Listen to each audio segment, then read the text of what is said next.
Ya, ada satu pertanyaan tadi, apa sih tujuan mereka tergabung dalam teroris sampai berani mengorbankan dirinya sendiri dalam artian bom bunuh diri? Ini pertanyaan yang sangat menarik sebenarnya.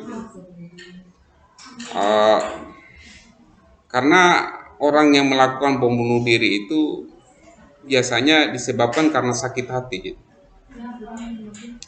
Ini bom bunuh diri disebabkan karena mau ingin menegakkan akidah mereka, menegakkan agama mereka.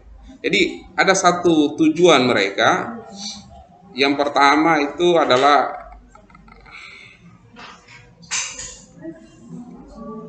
mereka menegakkan Islam itu sendiri, menegakkan Islam. Itu yang sebenarnya yang pertama. Tapi ada juga yang tambahan-tambahan lainnya, itu adalah sebagai misi balas dendam terhadap kelompok lain yang tidak sepaham dengan mereka. Misalnya mereka menyerang kaum non-muslim atau kepolisian, karena selalu kepolisian menangkap rekan-rekannya mereka sendiri, ya. Jadi sasaran mereka itu non-muslim dengan pemerintah selalu. Bahkan muslim sendiri menjadi korban dari kebiadaban mereka sendiri. Karena mereka sudah menganggap bahwa di luar dari kelompoknya mereka itu haram. Gitu. Hanya yang selamat itu adalah kelompoknya mereka. Ini adalah paham-paham yang ekstremis.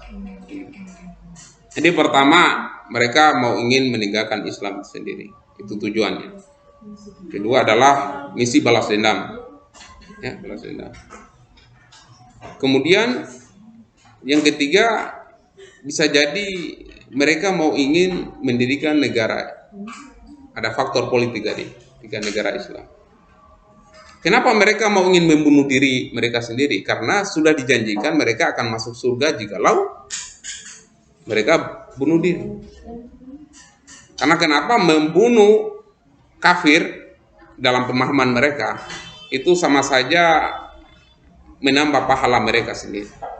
Bahkan kalaupun mereka mati di medan perang yang disebut dengan jihad fi sabilillah, mereka menjadi mujahid dalam agama, dalam keyakinan mereka sendiri. Nah, hal-hal yang seperti inilah yang menurut saya ini jadi virus yang sangat ganas sebenarnya. Virus yang mematikan buat manusia dan tidak menjadikan manusia seperti manusia seutuhnya.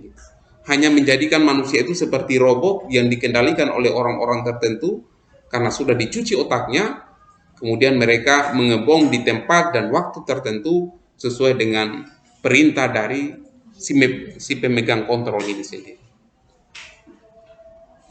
Jadi cara-cara yang seperti itulah yang dampak dari dicuci otaknya mereka.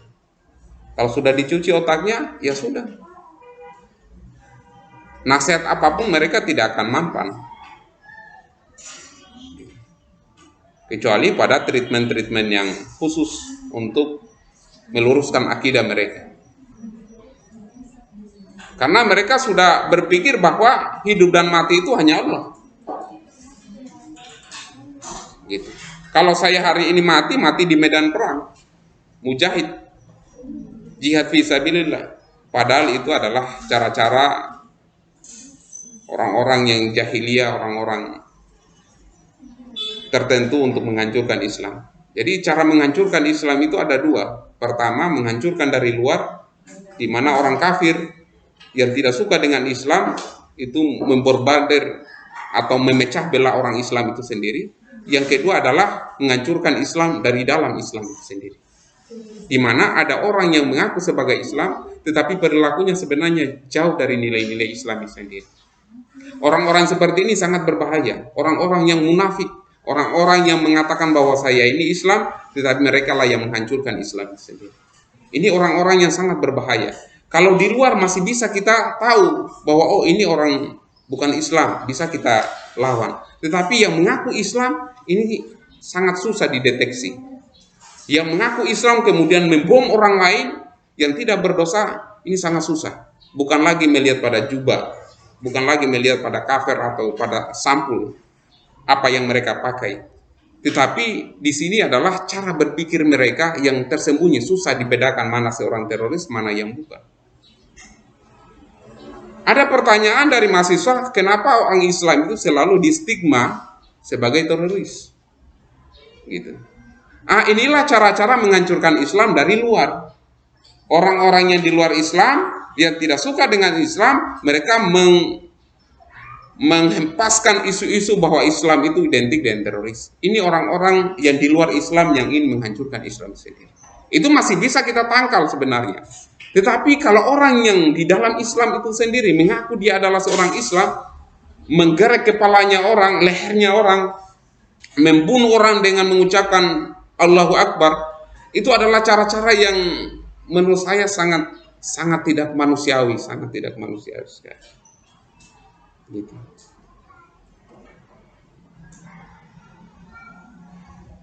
Jadi penting sekali kita belajar bagaimana kita meningkatkan akhlak kita, bukan hanya pengetahuan kita, teman-teman. Banyak orang berilmu tapi ilmunya tidak berkah. Orang punya ilmu kimia, ilmunya tidak berkah, bisa jadi dia perakit bom. Bisa jadi perakit bom. Orang yang ilmunya mungkin ilmu hipnotis tidak berkah, mungkin bisa jadi dia menipu orang lain. Orang yang ilmunya misalnya ilmu politik tidak berkah, ilmunya menjadi penipu bagi masyarakat umum. Oleh karena itu carilah ilmu, tetapi juga cari keberkahan di dalam ilmu itu sendiri. Kalau kalian mau cari ilmu tentang keguruan, cari ilmu keguruan dan cari berkah menjadi seorang guru dan ilmu itu sendiri.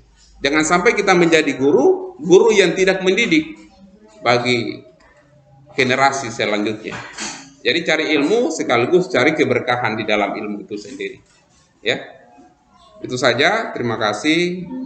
Mungkin ada pertanyaan lagi? Ada? Tidak ada? Ada? Tidak ada?